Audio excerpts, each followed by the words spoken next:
most fun things in the world about making your own jewelry is go into the store or to the bead show or wherever you go and you buy some strands of some really gorgeous beads that you absolutely love, and you go home and you string that sucker up really fast and you're able to wear it the next day or maybe even that night.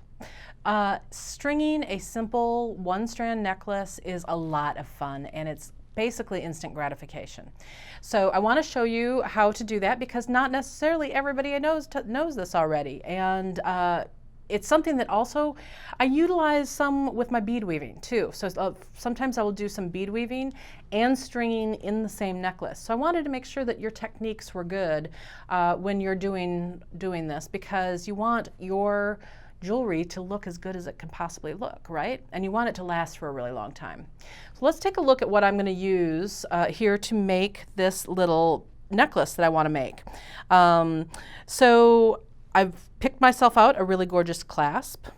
I have this beautiful strand of freshwater pearls. I found this gorgeous mix of colors when I was shopping in Tucson this year, and so I have these strands are available for sale on my website, and I just absolutely love them, so I need to have a necklace for myself of this. Strands, when you buy them at a bead show or bead store, are generally sold in a 16-inch length. Now, 16 inches sometimes means 15 inches. Sometimes it means 17 inches. It's, you know, it's a little bit variable in the bead world. So, and the other thing for me personally is I'm a fluffy girl, so 16 inches is not going to fit my neck, not even after I add the clasp. I need probably an extra 2 inches on this piece. So while I can string the pearls just as they are, I want to kind of elongate this a little bit more. So what I'm going to do, I can either bring in a second strand and add just more pearls. But what I decided to do is I'm going to string a seed bead between the pearls. So these are some size 8 seed beads that kind of go in this color palette.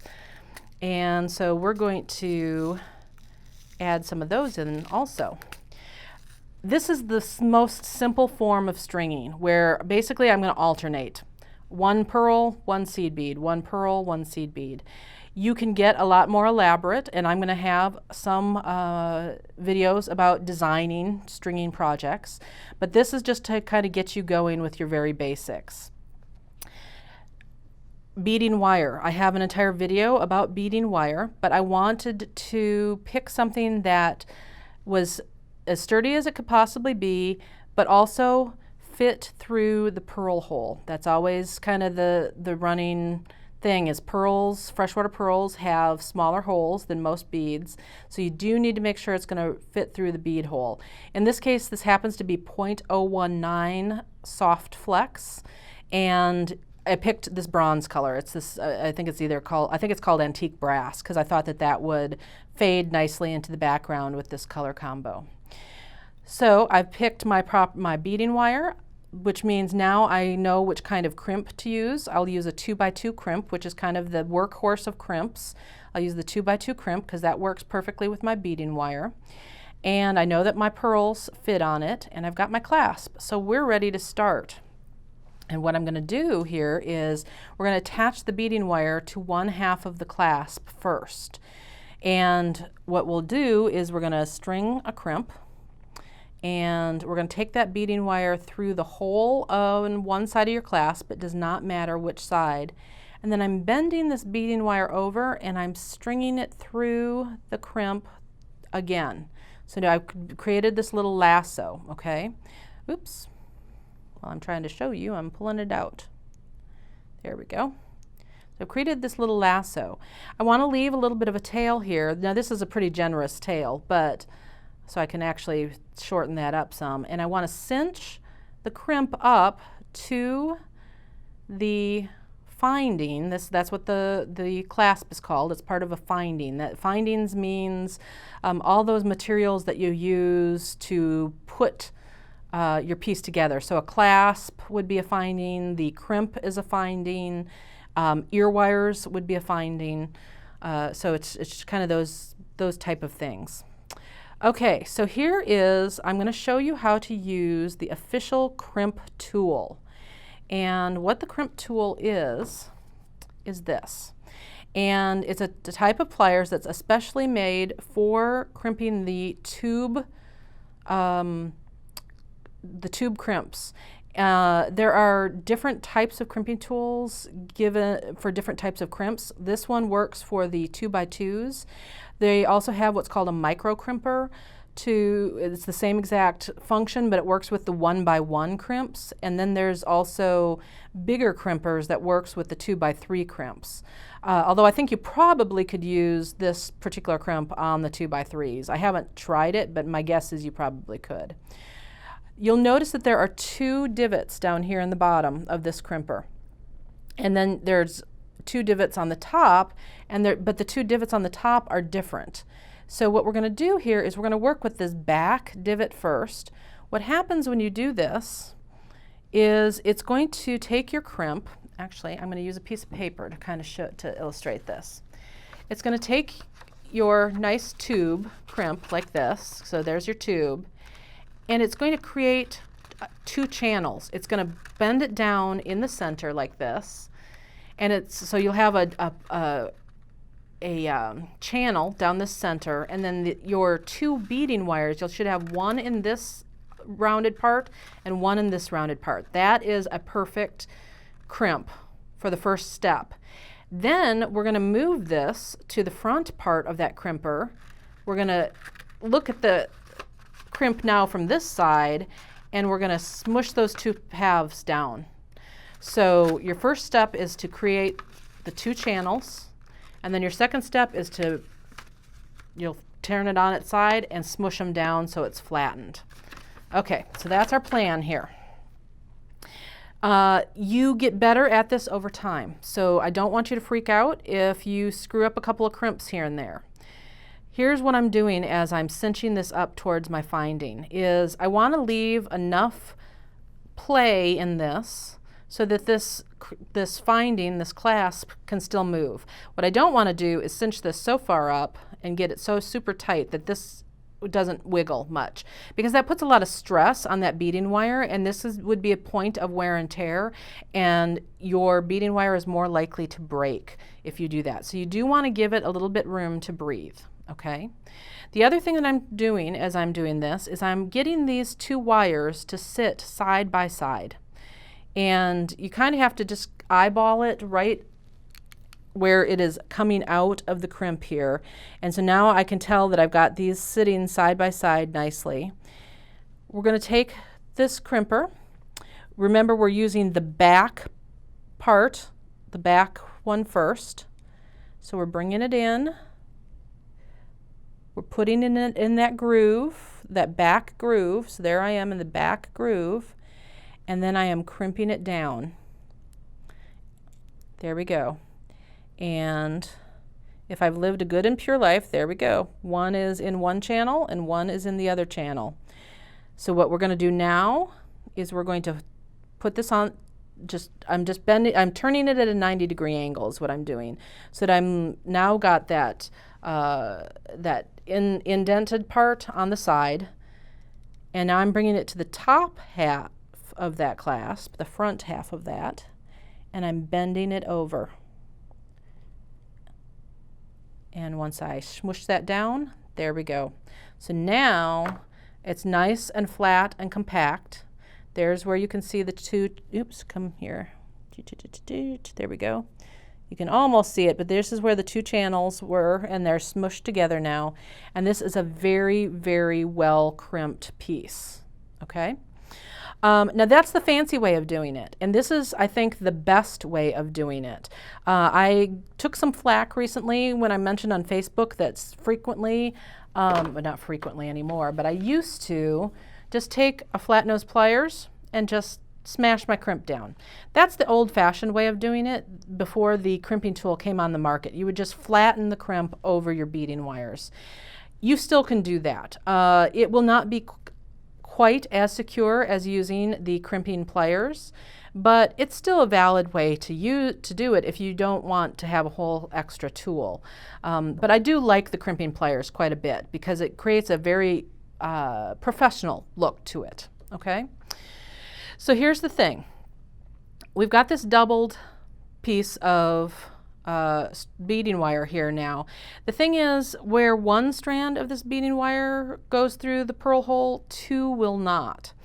And so your general rule of thumb is that you want maybe about a half an inch to a quarter to half an inch of doubled wire at the ends here.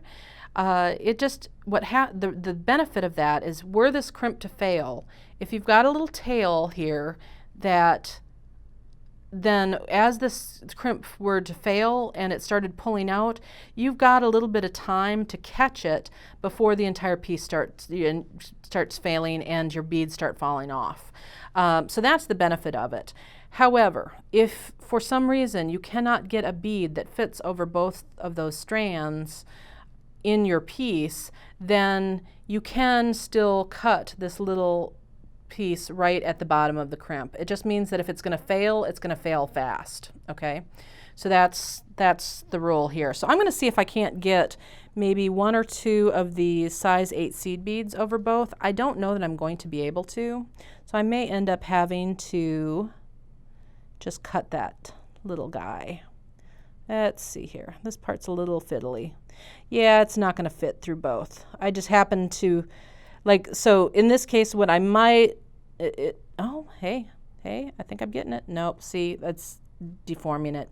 So I might have actually been better served going with a slightly smaller diameter wire, because then I could have gotten a double strand through my pearl. So if I'd gone with a 0.014 or a 0.015 wire, then I could have doubled that through. So just let that be a learning experience to you.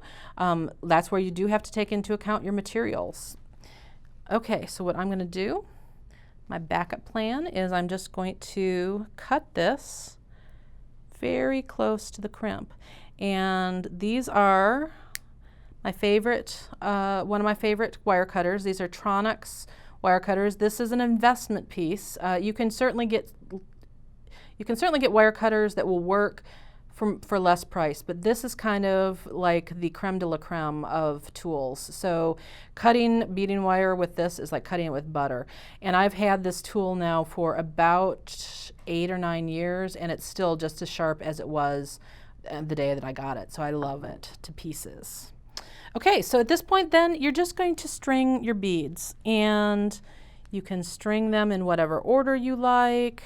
Like I said, I'm going to alternate a seed bead and a pearl and see what that looks like and see if I like it. By having put the one end of the clasp on to start out with, now I don't have to worry about whether these beads are going to fall off the other end of my beading wire while I do this. So that's a security thing. All right, let's do this and then take a look at what we've got.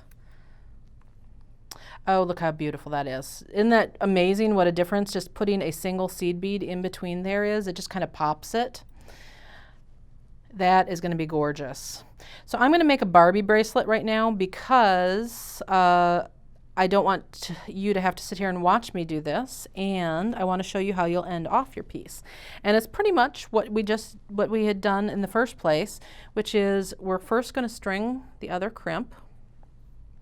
We're going to string the other half of our clasp, because there's something else I want to show you here, because I'm about to make a boo-boo and I'm going to show you why. So I've strung my clasp. We're going to take this beading wire back through the crimp. It does not need to be right up next to the beads. You can string it back here and then move it back next to the beads. And so to move it back next to the beads, I'm holding on to the clasp here, and then I'm pulling on this tail, and see how that brought that down, and I've got that nice little loop going on there. Okay, so here's though what you want to take into account when you go to do this.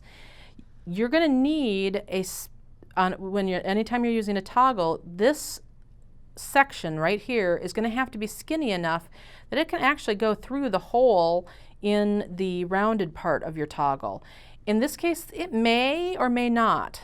Let's see here. Oh, it's big. This hole happens to be big enough that I'm going to get away without having to add any additional beads there.